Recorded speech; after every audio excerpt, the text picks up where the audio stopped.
이번 4월 10일 총선에 앞서 중구 송도문 지역의 국회의원 후보들이 갖고 계신 아동돌봄 정책에 대한 생각을 지역민들께 전달드리기 위해 저희 주민조례 추진운동본부에서는 각 후보 캠프에 간담회를 제안드렸습니다. 그래서 지난 3월 28일에 더불어민주당 박성준 후보와 간담회를 진행했고 오늘은 국민의힘 이혜훈 후보님과의 간담회를 갖게 되었습니다. 두 분 후보께는 사전에 중구의 양육자들이 가장 궁금해하는 내용을 중심으로 온라인으로 취합한 질문들을 미리 전달드렸고 오늘 그 답변을 듣도록 하겠습니다. 우선 귀한 시간 내어주신 이혜훈 후보님께 감사드립니다. 감사합니다. 지금 중구 성동을 지역에서 아이를 키우고 있는 가정이 가장 필요로 하는 정책은 무엇이라고 생각하십니까? 아무래도 맞벌이 부부가 많고 젊은 부부들 입장에서는 아이를 안심하고 맡길 수 있는 보육시설 그리고 학교를 보내고 나면 아이들이 이제 방과 후에 엄마가 퇴근하고 올 때까지 학교나 또 돌봄 서비스 등에서 안심하고 좀 맡아줬으면 좋겠는데 지금 중구형 돌봄이 중단되면서 엄마들이 굉장히 불안해하고 있다는 것을 알고 있습니다. 저 역시 아이 셋을 키우면서 직장 마음의 시간을 거쳤기 때문에 퇴근할 때까지 그리고 아이들이 학교에서 이제 끝나고 나서 제가 퇴근할 때까지가 제일 불안했던 것 같아요. 그리고 특히 아이가 아프다고 이제 연락이 오면 그때부터는 뭐 좌불안석이죠. 그 시간이 제일 힘들었던 것 같아서 그 시간을 확실하게 맡아줄 수 있는 학교가 됐든 뭐 돌봄이 됐든 뭐든지 그게 제일 어려웠던 것 같아요. 그걸 좀 확실하게 챙길 수 있는 그런 제도가 마련이 돼야 되겠다 그런 생각을 하고 있습니다. 네, 감사합니다. 네, 그러면 2019년부터 중구에서는 지자체 중심의 아동 돌봄 정책, 즉 중구형 초동 돌봄과 어린이집 구직영 정책이 시행되었는데요. 이 정책에 대한 후보님의 평가를 말씀 부탁드립니다. 실은 제가 그 서비스를 제가 직접 받아보지는 못했습니다. 솔직하게. 저는 이미 아이들이 다 컸고. 그런데 이제 중구에 와서 많은 엄마들을 만나보면서 엄마들이 거의 대부분이 한 목소리로 말씀하시는 게 그 중구형 직영 그 돌봄 서비스가 굉장히 만족도가 높았다는 말씀을 많이 하시고 지금은 그렇게 되지 않는다는 말씀을 하시면서 그 시절로 돌려놓아라 라는 말씀들을 많이 하세요. 그래서 만족도가 높았구나 그걸 많이 듣고 그럼 왜 이게 안 되냐라는 것을 봤더니 대부분 예산 문제를 말씀 많이 하시더라고요. 근데 이제 그게 중구형 직영으로 하다 보니까 중구청은 중구청 예산으로 하려고 하는데 문제는 교육청에서 예산을 받아서 해야 되는데 교육청은 중구청에 직접적으로 예산을 내릴 수 있는 우리 이제 예산 시스템이 안 돼 있다 보니까 교육청은 중구청이 직접 예산을 줄 수 없다라는 입장이고 근데 중구청은 중구청 예산만으로 하려다 보니까 돈이 많이 안 되고 교육청에는 예산이 남아도는데 중구청이 예산을 내릴 수 있는 시스템이 마련이 안 돼 있고 그래서 입법 지원이 필요한데 이제 우리 지역의 의원님께서는 그런 입법 지원을 좀 많이 못하셨다라는 평들이 많았어요. 그래서 이걸 보면서 국회의원이 이 부분을 입법 지원으로 좀 풀어야 되겠구나 이런 생각을 하면서 제가 의원이 된다면 이 부분을 많이 노력해야 되겠구나 하는 생각을 많이 하고 있습니다. 그래서 이 부분은 예산 문제가 풀려야만 이 매듭이 풀리겠구나.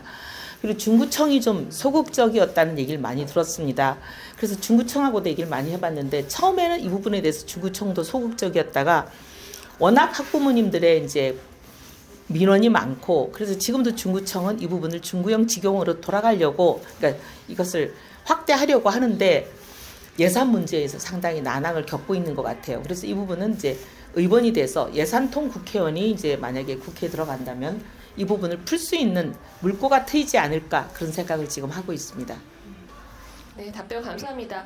후보님도 방금 말씀하셨는데 2022년 6월 지방선거 이후로 중구형 초등돌봄과 구직영 어린이집의 민간 위탁과 교육부 이관이 추진되어서 심각한 사회적 갈등이 빚어진 바 있습니다. 현재는 그런 시도들이 중단된 것처럼 보이고 표면적으로는 변한 것이 없어 보이지만 내부적으로는 기간제 교사 채용으로 인한 선생님들의 고용 불안, 잦은 교체, 부실급식 사태, 그리고 육아종합지원센터의 센터장 장기 공석 등 다양한 문제가 있습니다. 후보님들은 이 문제들의 원인과 해결책을 무엇이라고 생각하십니까? 제가 지금 이 질문에 대한 답을 미리 해버렸네요. 말씀하신 대로 현장에서 학부모님들이 굉장히 불편을 많이 겪으시는 것 같아요. 지금 막 지적하셨는데 기간제 교사들 그리고 또 이제 보면은 부실 급식 그래서 이제 고용 불안 때문에 생기는 그 여러 가지 문제들이 우리 아이들에게도 전이가 되고 또 그 불안 때문에 생기는 아이들의 어려움이 부모님들로 고스란히 전이가 돼서 많은 부모님들이 불편을 얘기하고 계시는 것을 저도 많이 들었습니다.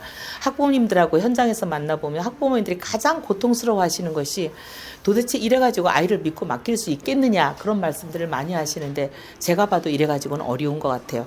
이거는 반드시 고쳐져야 되는 문제고 이대로 갈 수 없다라는 저도 진단이 됩니다. 그래서 이제 중구청하고도 많이 얘기해봤는데 중구청도 계속 하시는 얘기가 중구청 예산만으로는 도저히 이대로는 감당이 안 된다. 그러니 교육청 예산을 지원받을 수 있는 뭔가 물꼬를 터달라. 그래서 이제 예산이 어렵다 보니까 돌봄을 유지는 하면서 자꾸 내실이 이제 부실화되고 로우 퀄리티가 되는 것을 자기들도 어쩔 수 없이 인정하고 있는 상태예요. 근데 이제 부모님들은 하면 뭐하냐 외관은 그대로 두고 로우 퀄리티가 되는 걸 우리 원치 않으니 이제 고퀄로 가달라 이런 말씀을 많이 하셔서 예산 문제가 결국은 이 모든 문제의 근본적인 원인이구나. 이 예산 문제를 결국 해결하는 것은 국회의원이 어쨌든 뭐 중앙정부 예산을 따오든 교육청 예산을 따오든 아니면 이 지원하는 그 법제를 개선하는 것을 통해서 예산 지원이 될 수 있도록 시스템을 마련을 해주든 결국 국회의원이 이 물꼬를 터야 되겠구나 이런 생각을 하면서 결국 제가 국회에 가면 이건 제가 풀어야 될 숙제구나 그런 생각을 하고 있습니다. 네, 정부는 초등 돌봄 정책으로 늘봄학교 전국 확대를 추진하고 있습니다. 그러나 중구의 경우 기존 중구형 돌봄교실을 유지하고 확대하기를 희망하는 여론이 높습니다. 중구 외에도 노원구의 온종일 돌봄 사업단처럼 지자체에서 지역의 특수성에 맞춰 오랜 기간 책임감 있게 운영해온 모델들이 있습니다. 늘봄학교가 현재 지역별 상황을 고려하지 않고 일방적인 틀에 맞춰 무리하게 추진되고 있어 학교 현재 선생님들이 우려와 반대의 목소리를 높이고 있습니다. 중구청장은 중구형 초등 돌봄을 늘봄학교 전국 확대 시행 전까지만 운영하겠다고 밝히고 있는데요. 지자체별 특색 있는 아동 돌봄 사업과 교육부의 늘봄학교가 구체적으로 어떤 관계를 가져야 한다고 생각하시는지 의견 부탁드립니다. 사실 늘봄학교가 현재 이제 초등 1학년 대상으로만 하고 있지만 이게 이제 확대될 것으로 돼 있고 2026년부터는 이제 전면 시행되는 걸로 돼 있으니까 사실 이제 부모님들께서는 이게 중구청 초등돌봄 사업하고 많이 겹친다 이렇게 이제 걱정을 하시고 근데 이제 두 개 중에서 선택하라고 그러신다면 우리 중구 학부모님들은 중구청이 하는 초등돌봄 이제 우리 중구형 돌봄 이게 훨씬 더 만족도가 높은데 만족도가 낮은 늘봄으로 대체돼 버리면 어떡하나 다들 그 걱정을 많이 하시는 거잖아요. 근데 이제 제가 보기에는 중구형 돌봄이 훨씬 만족도가 높다면 만족도가 낮은 늘봄으로 대체되는 것은 우리는 바람직하지는 않은 것 같아요. 그래서 정부에서 늘봄학교를 전국적으로 일률적으로 시행하지 않고 지자체 특성에 맞춰서 그렇게 운영 모델을 다양화하겠다고 하는 방안을 좀 가지고 있는 것 같으니까 우리는 이제 늘봄이 이제 전국적으로 확대되더라도 우리 중구는 우리 중구의 다양성에 맞춰서 우리 중구의 특성을 좀 인정해주는 방향으로 갈 수 있도록 노력하겠다 그렇게 말씀을 드리겠습니다. 네. 아동돌봄 주민조례 제정 추진운동본부는 아이 키우기 좋은 지역사회를 만들기 위한 주민조례를 제정하고자 작년 10월부터 3개월간 2,311명의 중구민들의 서명을 받아 중구의회에 조례안을 제출했습니다. 현재 운영위원회 상정을 앞두고 있는데요. 이 조례는 중구 최초의 주민 발안 조례로서 중구의 만 18세 미만 모든 아이들이 공공이 책임지는 보편적이고 안정적인 돌봄을 받을 수 있도록 하는 것을 목적으로 합니다. 본 조례안에 대한 후보님의 의견을 말씀해 주시면 좋겠습니다. 그래서 사실 구의회에서도 이 2,000명이 넘는 분들의 동의 서명을 받은 것을 다 감안을 해서 이 조례를 추진하려고 많은 의원님들이 노력도 하시고 검토도 하신 걸로 알고 있는데 하다 보니 이제 뭘 발견하셨냐면 상위법하고 충돌되는 부분이 있는 걸 발견하셨다고 들었어요. 근데 이제 상위법하고의 충돌은 사실 구의회에서 해결하기는 어렵습니다. 그건 결국 국회에서 이제 상위법하고의 충돌을 없애는 법 개정안을 발의하는 방안 방향으로 가야 되는 수밖에 없는데, 사실 이제 많은 분들이 저한테 오셔서 하시는 말씀은 지금 현재 이제 이 지역의 국회의원님이 그런 노력을 안 해주신 거에 대해서 되게 안타까움을 많이 표현하셨어요. 그래서 제가 저를 국회로 보내주신다면 그 부분을 최대한 노력해서 그런 상충되는 부분을 없애기 위해서 제가 뛰겠습니다. 중고등 교육 환경에 대해서 여쭤보겠습니다. 중구 성동을 지역의 중고등 교육 환경에 대해서 지역민들의 다양한 요구가 있다는 것을 잘 알고 계실 텐데요. 가장 큰 문제점은 무엇이라고 생각하시는지 또 그 해결 방안에 대해서도 의견 부탁드립니다.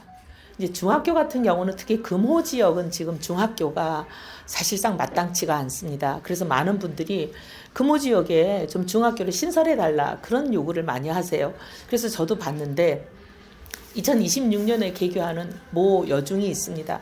물론 이제 개교라기보다는 이제 개축을 해서 다시 이제 개교를 하는 걸로 이제 말씀을 드릴 수가 있는데, 그 경우는 어떻게 보면 개축을 해서 다시 이제 일종의 개교라고 표현하는 게 맞는지 모르겠습니다. 이미 있는 학교가 지금 잠깐 이제 개축을 위해서 문을 닫았다가 개축을 해서 개교를 하는 거니까, 그렇게 되면 상당히 수요를 흡수하는 거기 때문에 그걸로 이제 수요가 다 흡수가 된다면 괜찮은데, 그럼에도 불구하고 여전히 또 수요를 다 흡수하지 않아서 개교를 해달라고 말씀을 하신다면 그 지역에 4개 정도의 우리 초등학교가 있습니다. 지금 초등학교는 고령화 때문에 수요가 계속 줄고 있어서 학교 시설이 조금 여유분이 있을 걸로 보이기 때문에 그 4개 초등학교의 시설을 조금 이제 여유가 있는 시설을 가지고 초등, 중등, 이음학교 형태로 중등학교에 그 수요를 흡수하는 그런 방안을 지금 검토 중인데, 그 방안을 추진해 볼까 합니다. 그렇게 중등학교에 대해서는 말씀을 드리고, 고등학교의 경우에는 어디에서 가장 민원이 많으냐면 저희 중구가 이제 성동보다는 중구 쪽에 많습니다. 중구 쪽이 광역 공동학군입니다. 그래서 용산과 종로까지 먼 거리 배정되는 학생들이 많은데, 특히 여학생들이 지금 그런 경우가 많아요. 멀리 종로에 있는 상명대학교 4대 부속여고까지 배정이 되거나 아니면 용산에 있는 성심여고까지 배정이 되는 경우가 있고, 지금 성동 지역도 일부 광진까지 배정되는 경우가 있어서, 이게 특히 이제 초능을 다투는 입시생들의 경우 너무 시간이 많이 걸리는 장시간 통학 때문에 고통을 받고 있어서 이 공동학군이 너무 광역권으로 묶여있는 이 부분을 좀 조정을 해서, 그래서 중구 학생은 중구에서 학교 다니게, 우리 성동우리 학생은 성동에서 학교 다니게 하는 그런 공약을 지금 제가 내걸고 학군 조정을 해보겠다 이렇게 말씀을 드리고 있습니다. 국가 소멸 수준에 이른 우리나라 출생률에 대한 우려의 목소리가 큽니다. 그러나 정작 지금 태어나 자라고 있는 소중한 아이들에 대한 정책적 논의는 잘 보이지 않습니다. 각종 아동학대와 빈곤아동, 교육의 양극화와 살인적인 입시 경쟁, 아이들 눈높이에 맞지 않는 보행시설물들과 끊이지 않는 교통사고 등 대한민국은 여전히 아이들에게 위험한 나라입니다. 후보자님이 가장 중요하게 생각하시는 아동 정책과 이를 위한 입법활동 계획을 말씀해 주시고, 후보님의 아동 관련된 정책 공약을 함께 말씀해 주시면 감사하겠습니다. 저는 이제 요즘 굉장히 아동학대가 빈발하고 있는 거에 대해서 굉장히 많은 관심을 가지고, 제가 국회에 있을 때도 이 부분에 굉장히 집중해서 많은 법을 다루고 했습니다. 우리나라의 경우에는 아동학대에 관한 그 법이 굉장히 미비한 상황입니다. 아동학대에 관한 이제 특별법으로 저는 이걸 다뤄야 된다고 생각하는데, 많은 경우에 이제 우리 아동학대를 다루는 그 법의 원칙이 이렇게 되어 있습니다. 아동은 신고를 하게 되면은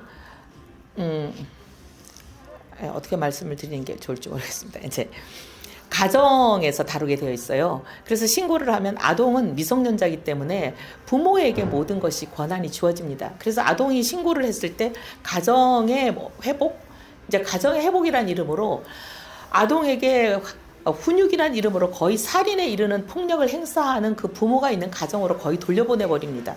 부모라는 이름으로 거의 훈육이라는 그런 것을 가장해서 살인에 이르는 폭력을 행하는데도 그 사람들이 있는 가정으로 돌려보내버리고, 신고를 해도 거의 소용이 없는 이런 상황인데, 이거는 그런 어떻게 보면 가정의 복원이라는 그런 기치를 내세워서는 해결되지 않는 부분인데도 가정이 더 우선되는 이런 이제 법의 원칙으로 다루고 있기 때문에 그런 법으로 다뤄서는 안 되고 특별법의 형태로 다뤄야 된다라고 생각을 하는데 그런 원칙이 잘 안 지켜지고 있어서 저는 이거는 이제 어떻게 보면 새로운 법을 만들어서 다뤄야 된다라는 생각을 갖고 있고 이것을 국회에 이제 다시 들어가면 새로운 법을 제정하는데 좀 저는 주력하겠다 이런 말씀을 드리고 그다음에 학교에서도 보면 아이들이 학폭 같은 게 굉장히 이제 문제가 되고 있는데 학폭도 아이들이 잘 신고를 못 합니다. 그럼 촉법 소년 연령도 지금 14세로 되어 있는데 이 촉법 소년 연령이 과거의 14세와 지금의 14세는